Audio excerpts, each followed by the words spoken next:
Now we go back to Christ and Buddha, for example. They call them world saviors. But we see physically they had only some, maybe thousands of disciples at that time. And why do we call them world saviors? That is the physical appearance, that Christ only had some thousands of followers, or maybe much more or not.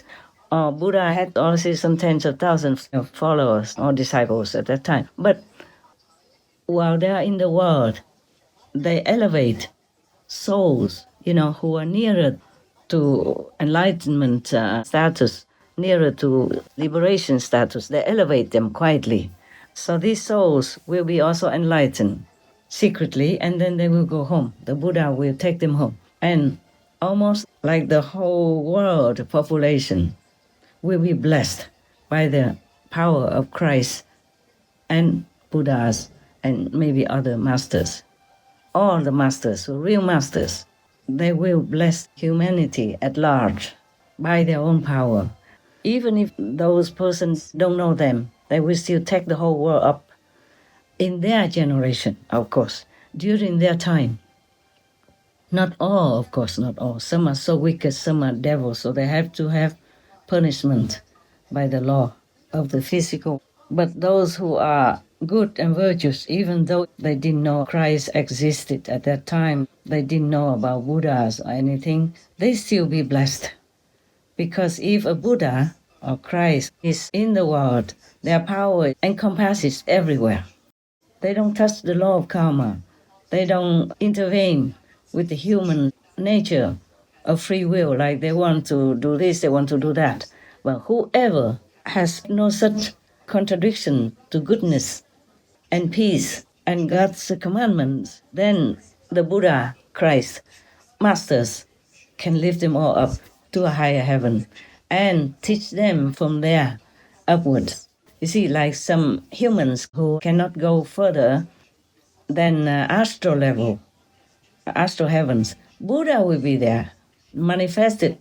The Buddha doesn't have only one body.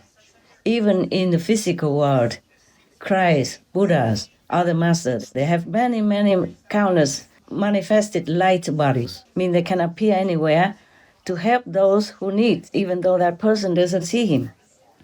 Thus, already enlighten them to some degree. And then when that person dies, the Buddha's physical presence with tremendous power can bring that person to whatever level he deserves. Even on the astral level, the Buddha will be there too and teach that person until he goes up to a higher level, to Buddha's land, for example, like that.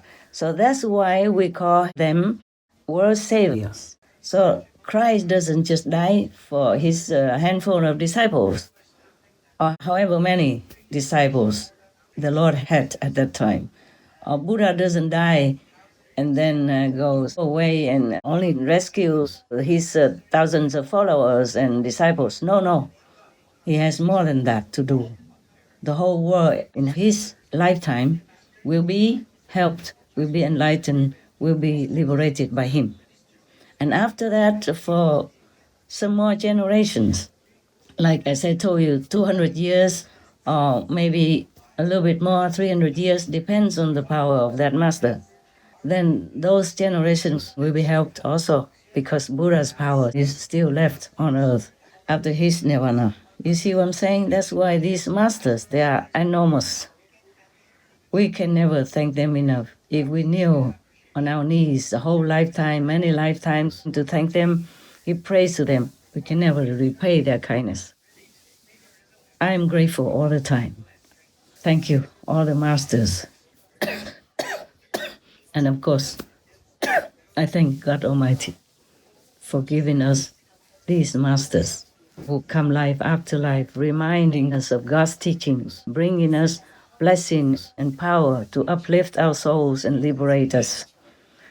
We should always remember to thank them in the grace of God. There's any planet, any world at all, if they have any master at all, that planet, that world is so fortunate.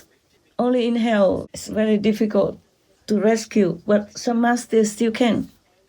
And even a master like Chitikaba, the Earth Store Bodhisattva, is still in hell, helping people, teaching them so that they can at least remember God, whoever he can. Some with too heavy karma, he cannot, but whoever he can, he tries to remind them, and then they will be free from hell. After graduation, of course, yes.